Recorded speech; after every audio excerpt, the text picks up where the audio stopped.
We need to talk. Everyone but nudists needs to pay attention to this because this affects all of us. What is it that affects all of us, you may ask? Is it water? Is it food? I mean, yes, those things too, but I'm really passionate about what we wear. Let me try and make a case to you why you should even care about ethical fashion. By the way, a disclaimer, I can already hear people saying that ethical fashion can be more expensive than like regular fashion, which is sometimes true if you're talking about fast fashion, the extremely low prices that we're seeing. Yes, they are cheaper than what you can get ethically. And I hear people saying, well, what about people who just can't afford to buy ethical fashion? And yeah, I hear you. The inequality in the world is horrible. However, there is a huge demographic of the world who does have reasonable capital that allows them to make choices about what they purchase and where they purchase from. It's not that I'm, poo-pooing everybody who relies on fast fashion, absolutely not.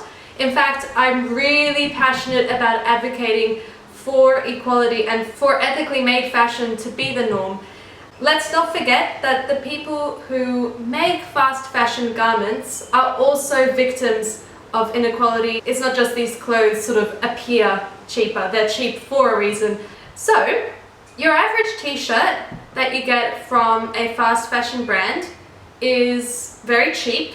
It's probably made from polyester or conventional cotton. Everyone knows that polyester is a hugely polluting substance. It's not just that we throw it out, it also releases microplastics. The making of polyester from crude oil to a garment involves an incredible amount of harmful chemicals and results in a lot of waste. So polyester, bad.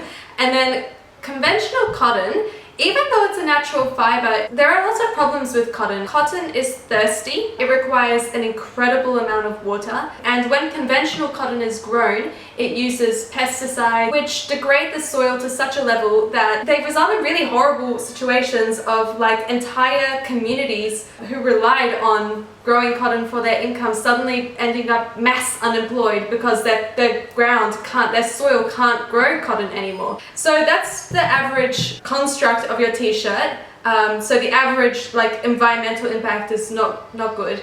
Then from the human side, at this point I'd love to bring up an app which I use all the time. Like, it's my favorite app. The app is called Good On You, and it rates like thousands of brands by their environmental impact, their labor impact, and their animal impact, and rates each out of 5 and then gives a total score out of 5. So what is an average t-shirt company? Let's do H&M.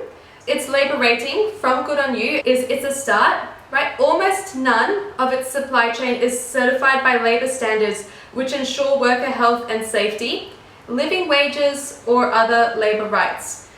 So your average t-shirt from H&M, you can't guarantee that people are actually being paid for that and are not subject to like exploitation or exploitative conditions. It received a score of 61 to 70% in the 2021 Fashion Transparency Index. I'm going to talk about this more in a later video, but that's basically where you can trace back who made what, where, and how, what sort of practices it's made in. There is no evidence it implements practices to support diversity and inclusion in its supply chain. It has a project to improve wages in its supply chain, however there is no evidence it ensures payment of a living wage in most of its supply chain.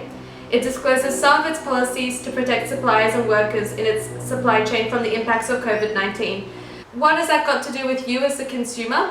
Well, that item of clothing, while it might just be one item out of billions that are being bought every year in the fashion industry, and basically tell the fashion industry that we as a broad society don't really care where our clothing comes from as long as it's fast, cheap, and easily accessible. Yeah, I would love to hear your thoughts. I know myself, prior to getting interested in this stuff, I just go into a shop and I'd assess it on cost and style and fit on my body. Those were the only things I really thought about, and ever since I got interested in this stuff, I got interested in actually looking behind what they show you and figuring out for myself. So yeah, please comment, what's your process for buying a t-shirt?